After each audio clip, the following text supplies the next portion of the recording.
I can turn this every single time. When talking about abortion and being pro-life, I will turn it 100% of the time to guns. Well, I'm very excited about this daily cancellation. I finally get a chance to cancel Anne Hathaway. I've held a grudge against this woman ever since my wife, early in our marriage, forced me to go to the theater with her and with her mom and her sister to watch Les Miserables. It was the worst experience of my life. Every actor in the film was deeply and painfully annoying. I could have automatically knew that Matt Walsh wouldn't like Les Miserables because, well, he's the sort of guy that really doesn't enjoy art, apparently. None of them He cheated on fucking anime just a few episodes ago. would stop singing at all. They sang the entire time from start to finish. Yet even amidst all of that, Anne Hathaway managed to be irritating and insufferable on a level that even Russell Crowe's blubbering off-key performance couldn't reach. A couple of years later, I went with much higher hopes to go see Interstellar. And there was Anne Hathaway again, helping to ruin the film with her cringy, saccharine speeches about the transcendent power of love. I wanted to see a movie about deep space exploration. I was hoping there'd be aliens.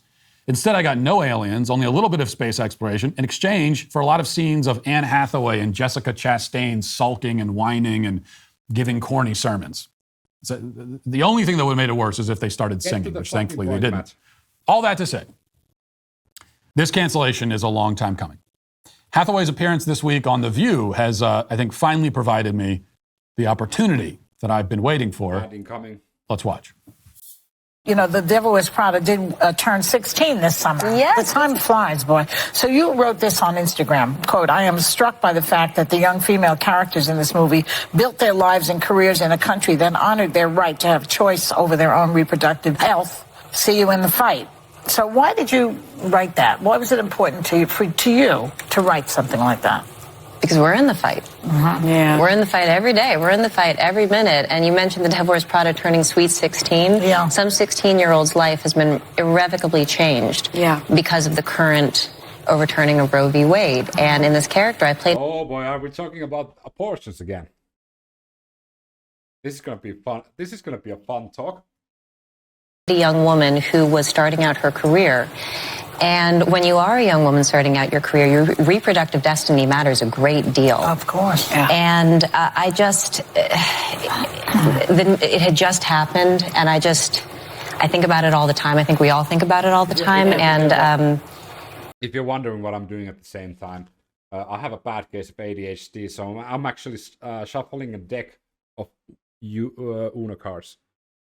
So, and what its implications are, and what it means to live in a country that puts us in this position.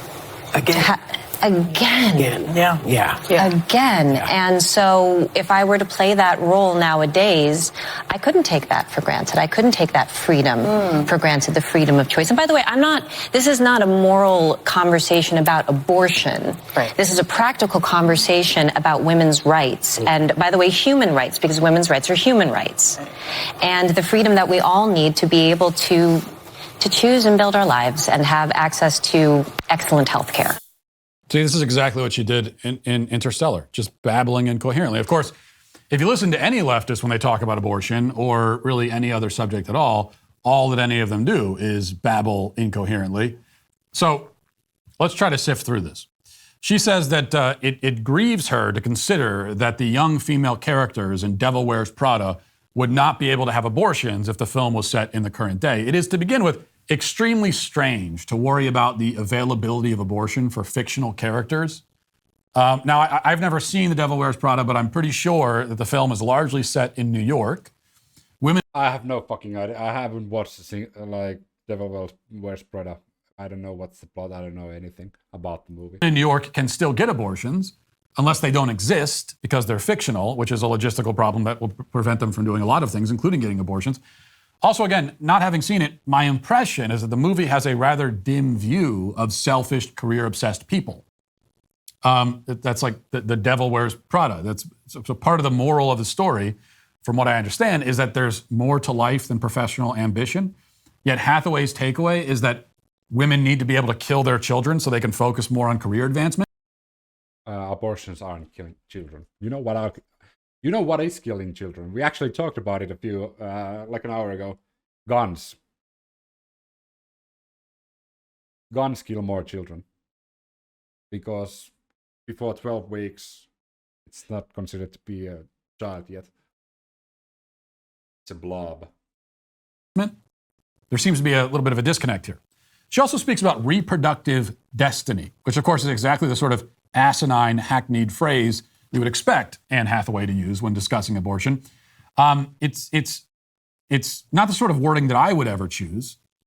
But since she brought it up, let us ask this question. Reproductive destiny. Okay, well, once a woman has conceived a child, what is her reproductive destiny? The word destiny implies a force outside of the individual, a message, a mission from beyond ourselves. So what is this force? Call it nature, call it the universe, call it, as I do, God. What is this force trying to say to the woman? What is her destiny now that she has conceived the child in her womb? Is it her destiny to partake in the joy and beauty and fulfillment of motherhood? Or is it her destiny to pay some abortionist to kill her baby and throw his body into a medical waste dumpster? Again, no baby being killed. Abortions don't kill babies. Except late-term abortions. With the 12-week limitation, that's not considered to be a baby yet. I would say the former. Indeed, how could it be anyone's reproductive destiny to reject their reproductive capacity and violently destroy the human life that they have reproduced? Bizarre, to say the least. Hathaway also claims that she's not interested in having a moral conversation about abortion, but rather a practical conversation about women's rights. That's true. Well, except that a conversation about rights is automatically a conversation about morality. You cannot extract the concept of morality from the concept of human rights. A practical conversation, a real practical conversation, is one that is not concerned with theories or ideas at all. But human rights are a theory. They are an idea. They're a moral idea. That isn't to say they don't exist, but rather that they exist in the moral realm. They don't exist physically, practically, like a chair or a rock or the ocean exists. So to say that you don't want to talk about morality, you just want to talk about human rights, that is to speak gibberish. Human rights are a moral concept. The minute you bring them up, you have entered into the moral realm. But that's not where Anne Hathaway wants to be, because she knows that she can't actually defend abortion on moral grounds. None of these people can. I can. Why can't you? Like, I don't understand why you can't defend abortions on a moral right. Like, I think it's morally right to have an abortion before 12 weeks because, well, woman has the right to choose within the 12-week period. Because the thing inside her isn't considered to be conscious. It's not considered to be anywhere near a baby or a human. So you can still destroy that thing. You're not killing anything. You're stopping something from turning into something.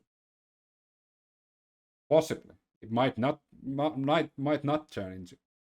And also, abortions are morally okay if you consider killing anybody or anybody dying okay.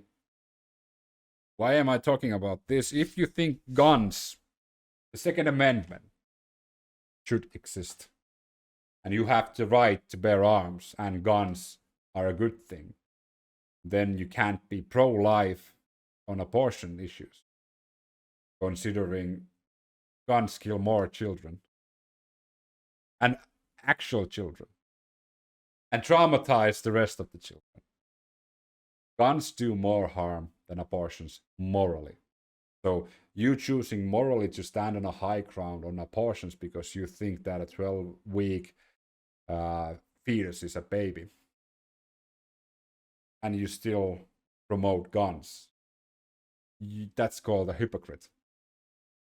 So yeah, I can defend morally abortions. I think it's a woman's right to choose. I don't think it's a living being because it's not backed by science.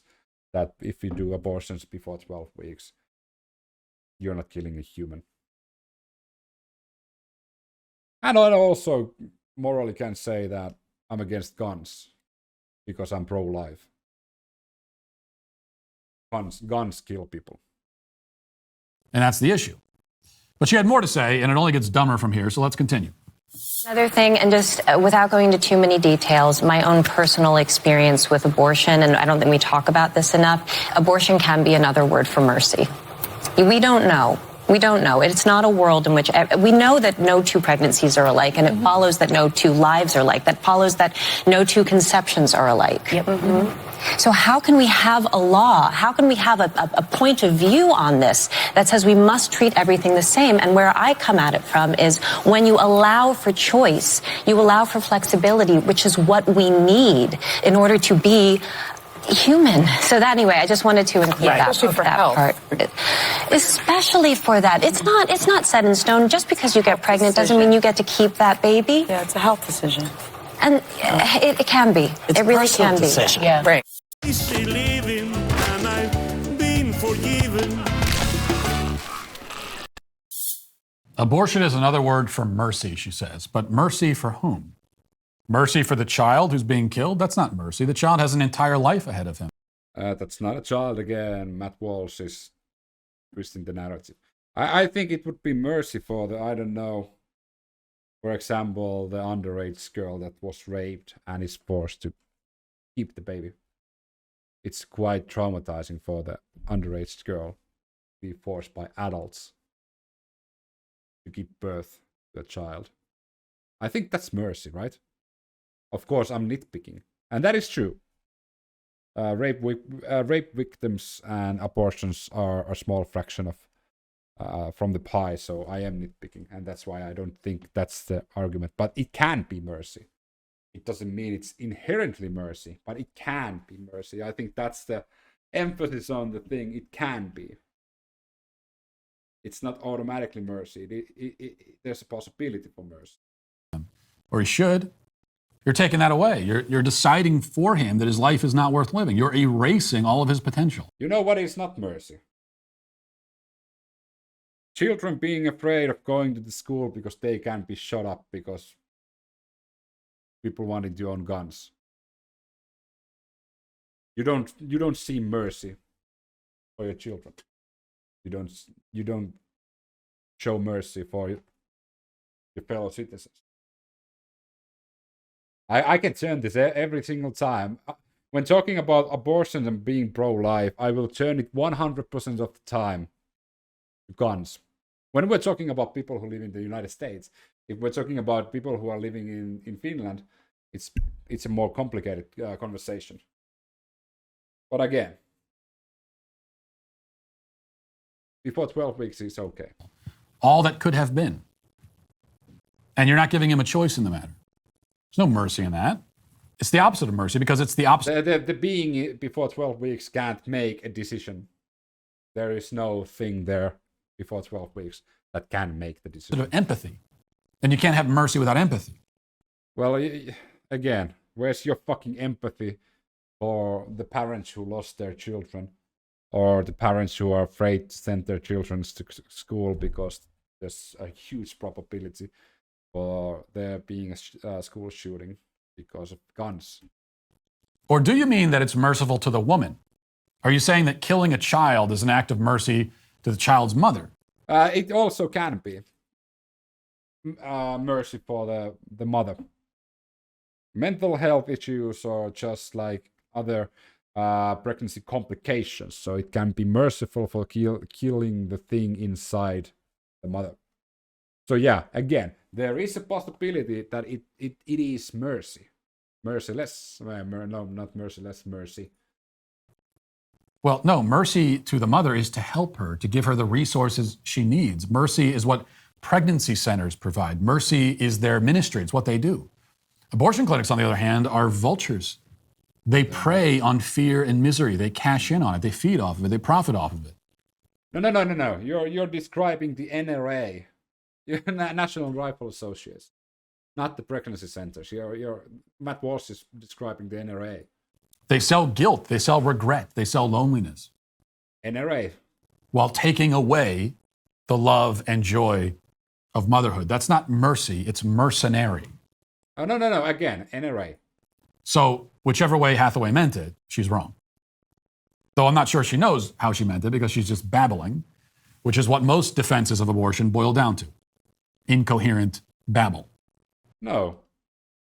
You can protect abortions and defend abortions by stating the scientific fact, and the scientific fact is before 12 weeks it isn't considered to be sentient, it isn't considered to be human.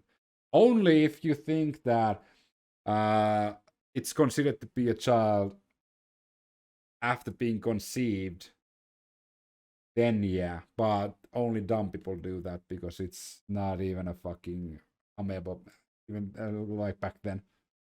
Like only people who are really religious believe that, and I think that's completely wrong and harmful for the conversation. So let's stick to the science, and the science say before 12 weeks it's considered to be human. And that is why Anne Hathaway is today, finally, after all these years, canceled. I think Matt Walsh should be actually like challenged on the idea that he can't be pro-gun and pro-life at the same time. I would want to see how Matt Walsh actually answers to that. That how can he defend guns and moralize people who are pro-abortions, pro-choice, for killing a child, quote unquote, but still is okay for guns to be wildly available when all around the nation of the United States, children are scared to go to school. Parents are scared to send their children to school because there can be a mass shooting, which happens quite frequently in the United States. So I would love to see Matt Walsh being challenged by that.